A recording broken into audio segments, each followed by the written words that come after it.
আল্লাহ ভাই এই কাফির মুনাফিক যারা মুসলমানদেরকে, যারা নিরীহ শিশু বাচ্চাদেরকে, মানুষকে নির্যাতন করছে, নিপীড়ন করছে, বোমা হামলা করছে, তাদেরকে তুমি ধ্বংস করে দাও। যারা এই মুসলমানদের মধ্যে শিয়া সুন্নি ওহাবি নানান ধরনের মতবাদ তৈরি করছে, তাদেরকে তারা হচ্ছে মূল সূত্র।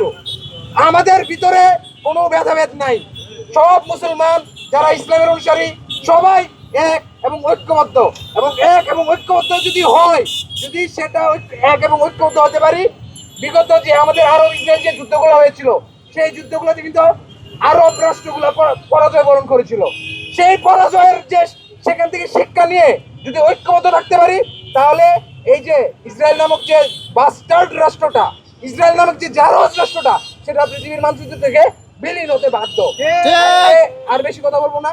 ইসরায়েলের জনগণের প্রতি সহমর্মিতা জানিয়ে এবং বাংলাদেশের মানুষের এই যে ইরানের জনগণের প্রতি সহমর্মিতা জানিয়ে এবং ইসরায়েল রাষ্ট্রের ধ্বংস কামনা করে আমরা বাংলাদেশের জনগণের পক্ষ থেকে আমরা এই রাজু ভাস্কর্য থেকে আমরা আজকে এই প্রোগ্রামটি করছি। ধন্যবাদ সবাইকে। আল্লাহুম্মা আমিন। আল্লাহুম্মা সাল্লি আলা মধ্যপ্রাচ্যের ক্যান্সার ইসরায়েলকে তুমি ধ্বংস করে দাও। আল্লাহ পাক ইসরায়েলকে তুমি ধ্বংস করে দাও।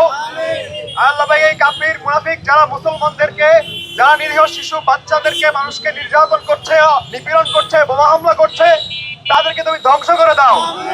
তুমি মাটির সাথে, পানির সাথে, আগুনের সাথে, বাতাসের সাথে, মিসাইলের সাথে, যেভাবেই হোক তাদের নিজেদের হাতে তাদেরকে ধ্বংস করে দাও। আল্লাহ পাক, আল্লাহ পাক যারা নির্যাতিত, যারা নিপীড়িত, যারা ইরানের জনতা, যারা ফিলিস্তিনের জনতা, যারা হচ্ছে মজলুম, আল্লাহ পাক তুমি তাদেরকে সহায়তা করো। আল্লাহ, আল্লাহ তুমি তাদের উপর ইহসান করো।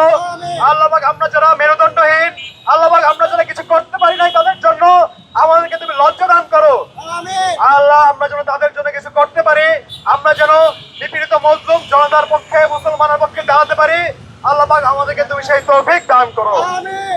আল্লাহ পাক যারা মজলুম, যারা এই রোজায় রমজানে কষ্ট করছেন, যারা ইফতারে খেতে পারছেন না, সেহরি করতে পারছেন না, খোলা আকাশের নিচে থাকছেন, সেই ফিলিস্তিনের গাজার নিপীড়িত নির্যাতিত মজলুম জনগণের পাশে থাকো তুমি। আল্লাহ, আল্লাহ পাক তাদের ঈদে তুমি হাসি দান করো। আল্লাহ তুমি আমাদেরকে তাদের পাশে দাঁড়ানোর তৌফিক দিও। আল্লাহ, আল্লাহ পাক আবারও বলতেছি, এই ইসরায়েল, এই আমেরিকা, এই যারা পৃথিবীকে অশান্তিতে রাখছে, যারা মানবতাকে বারবার ভুলণ্ঠিত করছে, যাদের সিলেক্টিভ মানবতায় শুধু মাঝে মধ্যে উস্কে ওঠে, আল্লাহ পাক তাদেরকে তুমি ধ্বংস করে দাও। আল্লাহ পাক তাদের তুমি ধ্বংস করে দাও। আল্লাহ পাক যারা সাম্রাজ্যবাদী, তাদেরকে তুমি ধ্বংস করে দাও। যারা কলোনিয়ালিস্ট, যারা ইম্পেরিয়ালিস্ট, আল্লাহ তুমি তাদেরকে ধ্বংস করে দাও। আল্লাহ পাক যারা এই ইরানে হামলা করেছে, ফিলিস্তিনে হামলা করেছে, আল্লাহ পাক তাদের অস্তিত্ব তুমি মাটির সাথে, পানির সাথে, বাতাসের সাথে, আগুনের সাথে বিলীন করে দাও, ছারখার করে দাও, ধ্বংস করে দাও। আল্লাহ পাক ইসরায়েলকে ধ্বংস করে দাও, আমেরিকাকে ধ্বংস করে দাও।